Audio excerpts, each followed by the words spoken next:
You've probably never thought of using a tamping cradle, and I would agree with you if it weren't for something that happened to me that really changed my mind.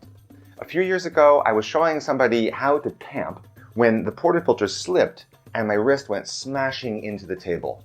That evening, I went to the internet to see if anyone else had had this problem, and I read about a barista named Alexandra Littlejohn, who was tamping too hard when she lost control of the portafilter, and she said that she basically shattered her wrist on the countertop. Alexandra and I exchanged some emails, and I decided to set off to create something that would make this sort of injury much less likely. Here is what I've created. Instead of tamping on the edge of the table, where you're taking a risk with the portafilter sliding off, you put your portafilter into this tamping cradle, which holds it securely like cupped hands.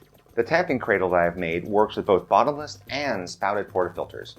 The most common portafilter side fits in the front, whereas in the rear, some people who have smaller portafilters will use that shape.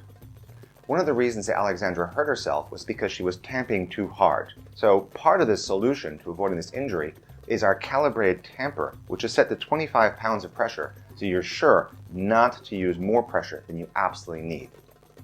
The slot on the back of the tamping cradle can be used to hold the tamper either by sitting on top or by slotting in. You've probably never thought about using a tamping cradle, but if you're worried about potential injury, I want to make sure that you tamp consistently well.